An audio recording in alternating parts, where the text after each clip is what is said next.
Greetings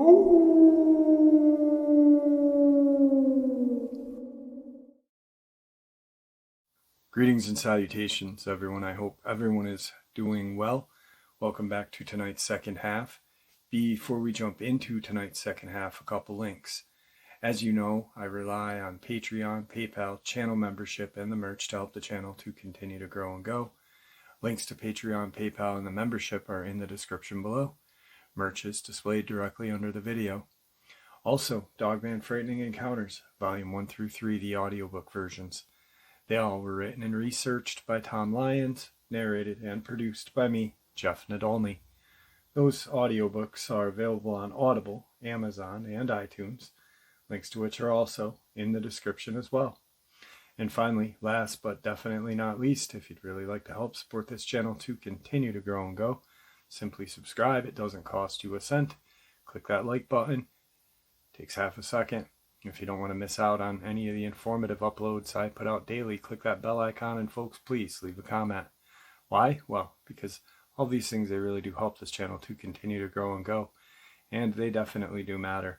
Now, everyone, I have taken far too much of your time.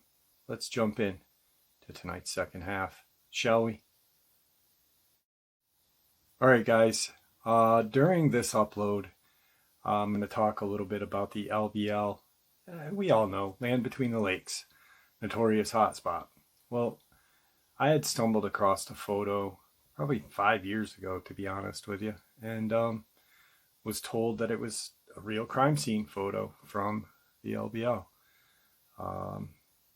During the last 5 years, I have tried to figure out exactly where it came from. I've heard that it came from a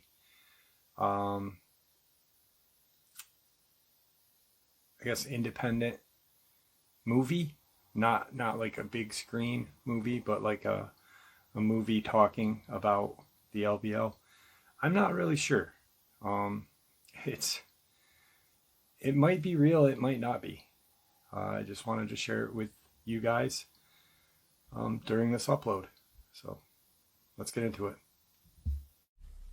Today's first encounter is a subscriber Dogman encounter. Hey Jeff, I have a follow-up to my encounter you narrated a couple of months ago. We recently went to my uncle's 50th birthday party at his house, and yeah, he still lives on the land in East Texas that my poppy and I had our auditory encounter on. While at the party and after a few drinks, someone mentioned how incredibly dark it was out there and how beautiful the stars were. My uncle's usual goofy and boisterous demeanor changed immediately. He said, yeah, I used to like going out there and stargazing, but not anymore. We asked him why, and he said we wouldn't believe him if he told us. I knew immediately he had seen that damn thing. I just looked at him and gently said, "What did you see, Unc?" There's some weird shit out there, and I guarantee you, I believe you. His light gray eyes began to well with tears as he lit a cigarette, muttering, "Fuck. Okay, here goes." He took a long drag and started off with, "Y'all know I drink. Y'all know I'm a fucking alcoholic, but I swear to God this happened. I'm not bullshitting. I may get drunk enough to call a bearded officer ma'am, but never, ever have I been so pissed drunk to hallucinate shit like this. Plus, I have proof. This happened, okay?" We all reassured him he was safe to tell us what happened. At the time, my dad piped up and said, "Brother, I remember you calling me when this happened. I know you're not lying." My uncle smiled a soft smile, took a drag off his cigarette, and said, "Thanks, brother." He shook the tears off his face and said, "Okay. So y'all know when I get hammered, I like to lie in my truck cab, listening to the radio and stargazing, right?" We all nodded. He continues, "One night about, 10 years ago now, I was out there, laid up with my feet on the door panel against the driver's side, my head against the passenger side, cocked back just looking at the stars. It was just so damn beautiful. He paused, and I noticed he was visibly shaking. I'm lying there, smoking a cig, so the window's cracked about a quarter of the way down. So I'm lying there, singing like a fool, and all of a sudden, the entire truck shook. It shook like when you drop a ton of gravel in the bed of a truck. I knew the tailgate was open, so I immediately was like, what the fuck was that? I'm lying there, still as I can be, thinking one of you fuckers was messing with me. No sooner that crossed my mind, something jumped on 2 feet up in the cab truck. You hear me? 2 feet. So now I'm freaking the fuck out, and I don't know why. I'm sweating, shaking, and it was like every last ounce of goodness in the world was sucked right out, and all that was left was despair and pure terror. As my mind was trying to figure this shit out, I realized it's gotten dark in the truck. There was no moon, no stars, nothing. He pauses and tears stream down his face. He looks up and says, it was looking right at me. The fucking thing was on top of the truck, leaned over, looking in the window at me. I pissed myself. I've been drinking all my life, and never, ever have I sobered up that fast. It was growling at me. I could feel it. My whole body shook as this thing leaned in closer and growled again. I could see spit dripping off its teeth, and fuck, it had red eyes. The most soulless, God-forsaken red eyes. It was a demon. I'm telling you, it was a fucking demon that showed up in the shape of a werewolf. There, I said it. It was a goddamn werewolf. He began to sob, and my dad put his arm around his little brother, hugging him and telling him it was okay. You're safe, brother. My uncle, a man that had carried me in his arms as he ran for our lives into a cellar away from a tornado, the same man that used his body to shield me from a lightning strike that hit the barn not 50 yards from us, was reduced to rubble at the sight of this thing. I watched in silence as my dad and his other brother comforted their youngest brother and helped him gain his composure. It was a rather moving sight. These are 3 good old boys from Texas. They truly are a man's man, crass and burly, but in that moment they were all compassionate and gentle with their brother, who was clearly hurting. They just don't make men like that anymore. My uncle composed himself and finished his story. I screamed like I've never screamed before. Without even thinking, I'm screaming, Jesus, help me, Jesus. The thing snorted or sneezed and looked pissed. That was when I knew I was dead. I had a 12 gauge in the floorboard, so I desperately searching for it with my right hand. Before I knew it, the damn thing jumped off the truck and bolted on 2 feet like a damn Olympian into the woods. I just sat there shaking. I don't even know for how long. I was terrified, too terrified to get out of the truck. I do know I sat there until the sun came up. I wasn't taking any chances with that thing. My 12 gauge would have been like a tummy tickle to this thing, so I really didn't want to have to engage it. Kitten, you remember what happened to you and Dad in the old goat barn, right? Yeah, he saw the fucking thing.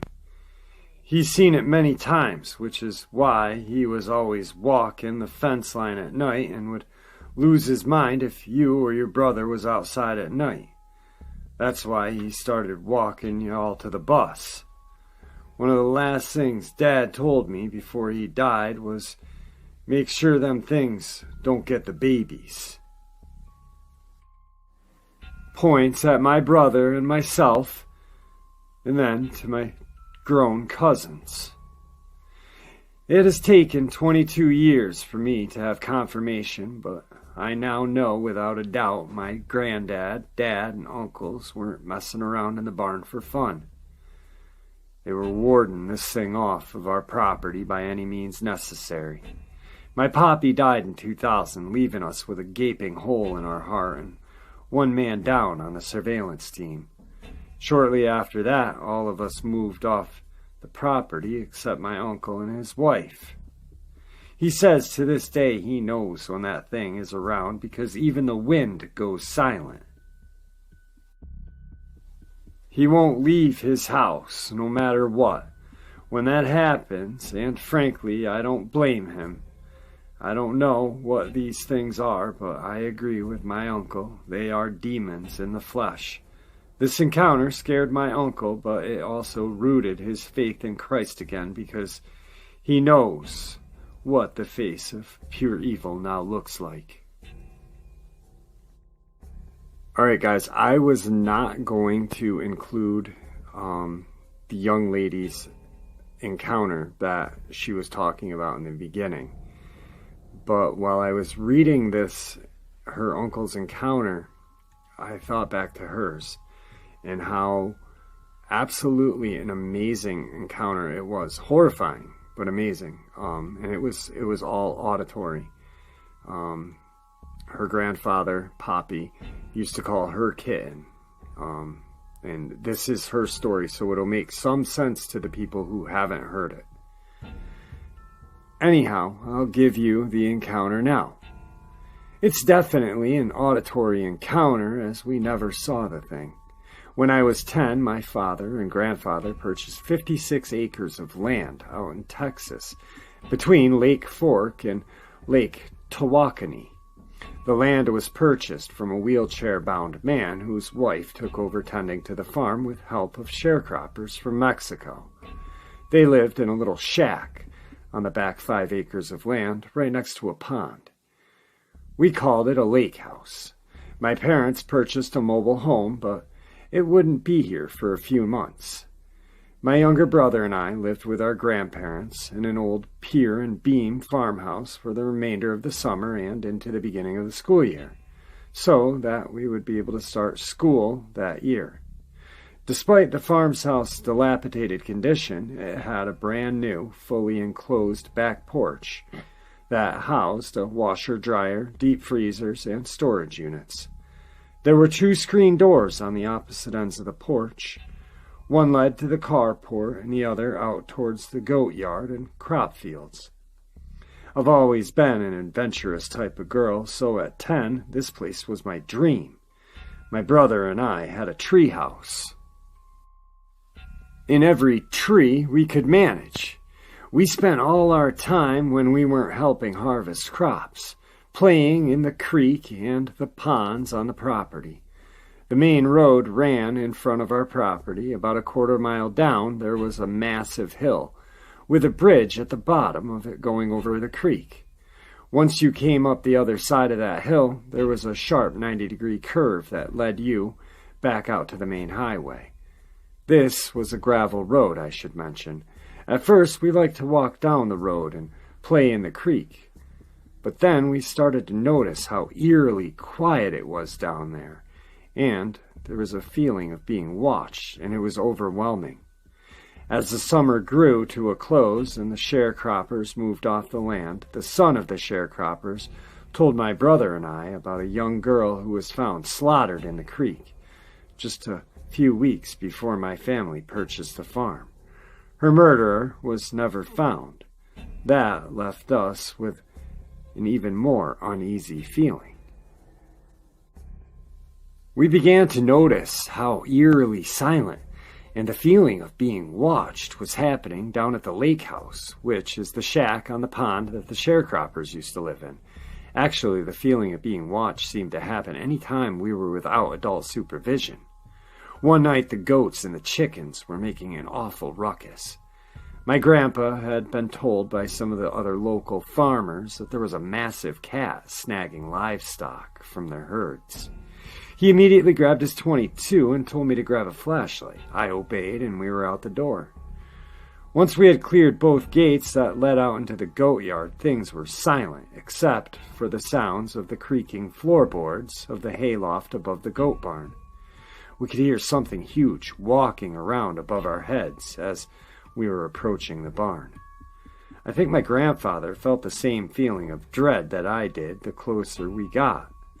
My grandfather leveled his weapon, and immediately there was a blood-curdling growl, howl, scream that came reverberating through our chests. I was frozen in place. My 10-year-old brain couldn't comprehend what we had just heard.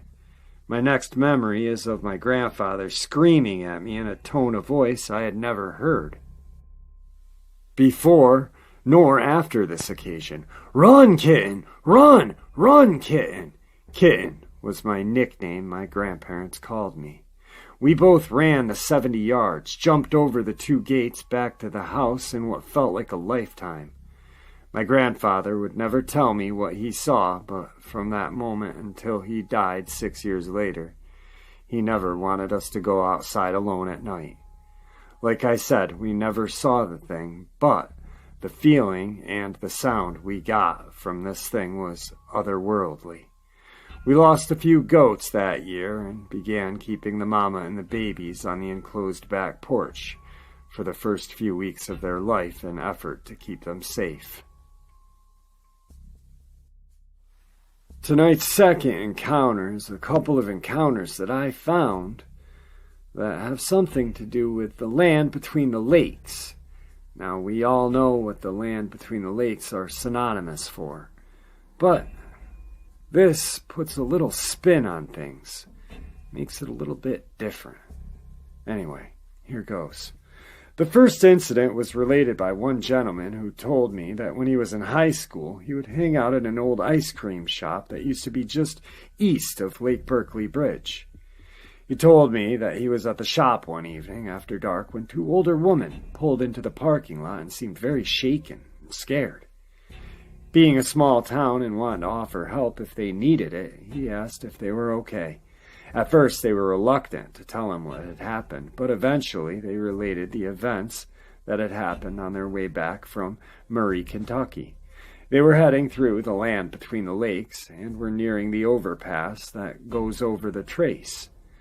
They were talking and were just about to go over the overpass when something was in the middle of their lane. At first they couldn't see it clearly, but as they got closer they could see that it was a devil creature with wings and horns and red skin. They also related that this being had a pitchfork in its hand. By the time they got close enough to see it and determine what it was, they were right on top of it and about to hit it. The one lady related that they drove right through it and it disappeared.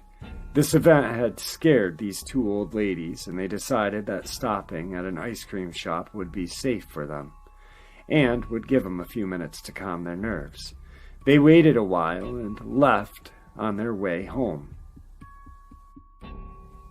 During the time of the second event, there were stirrings and tales related concerning a red-skinned winged creature that would swoop at passing cars on a particular stretch of road in the country.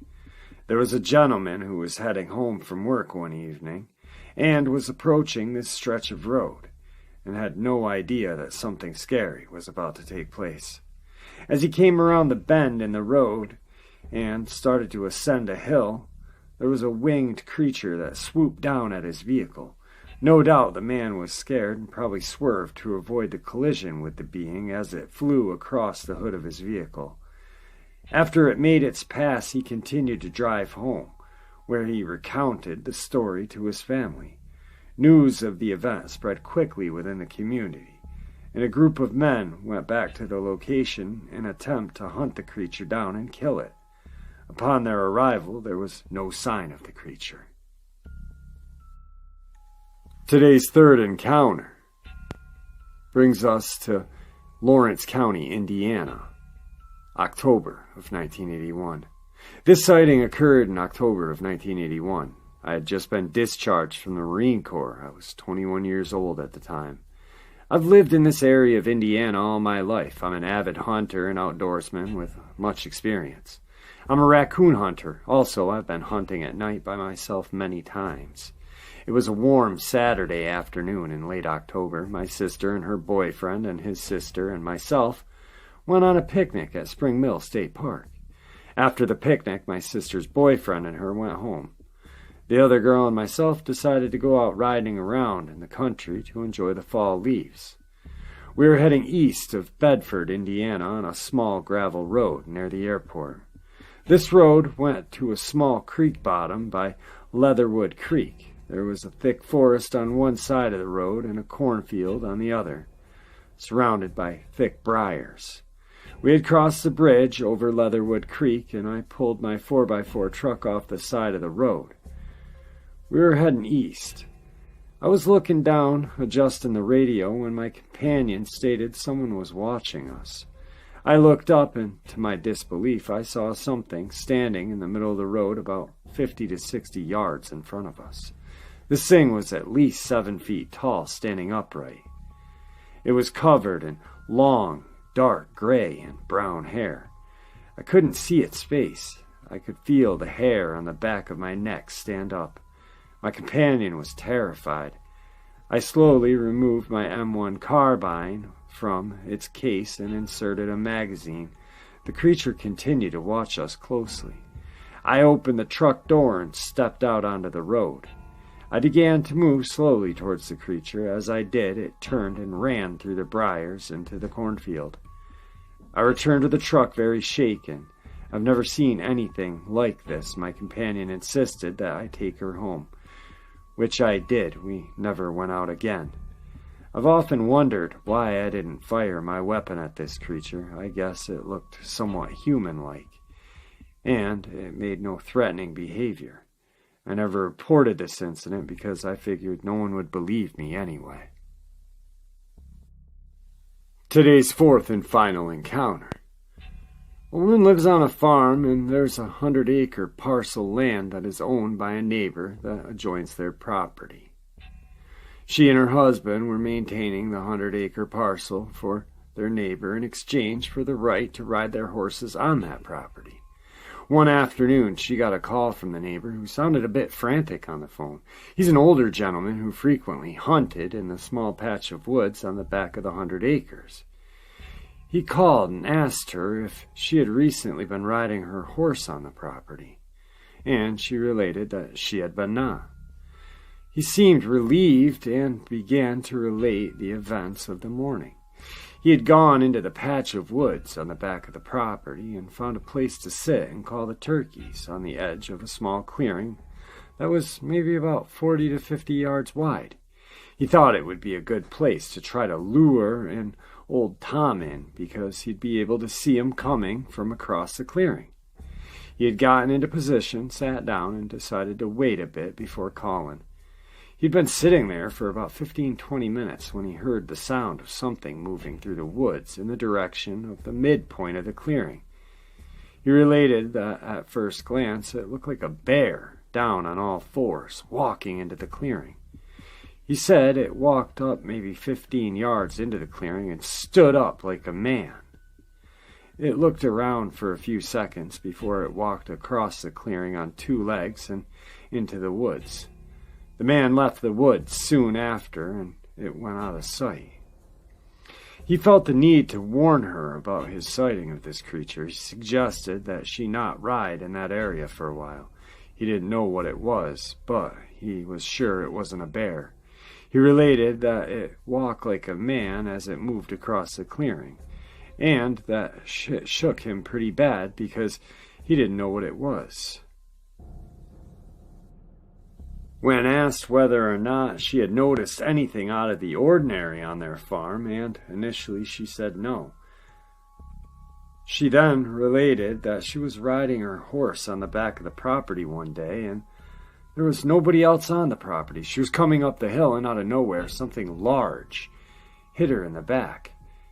Based on her reaction, I gather that the impact hurt, and she was also upset about mud getting all over her jacket. She related that she looked and could see it was a large softball-sized mud ball that had hit her right in the middle of the back. She said she looked around and tried to see who had thrown it at her, and was going to give him a piece of her mind. There was nobody there that she could see. Alright guys, so this is the video, or not video, excuse me, photo, supposedly from the LBL crime scene back in the day. Like I said, I don't know where it came from. I was told that it was an authentic picture. Then I was told that it wasn't, and that it came from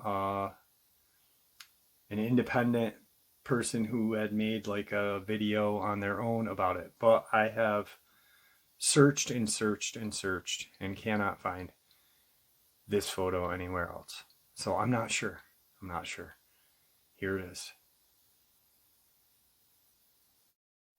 Alright, so that's the photo. I don't know one way or another if it is legit or not. I'm not claiming it is. I'm letting you know 5 years ago I was told that it is. I've since scoured the internet.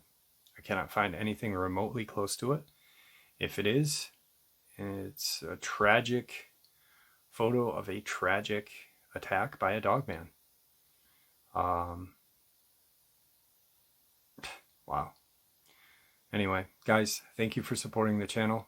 I truly, truly appreciate it. It's what makes this channel so special, what continues to make it grow and go. Please stay safe, happy, healthy, and ever vigilant, keeping an eye on our children, our pets, our family, and friends. These creatures are real, dangerous out there. Be careful. Share the information that we share here with each other on a daily basis with those that you love and care about. It may just save someone's life someday that you care about. Until next time, God bless you all.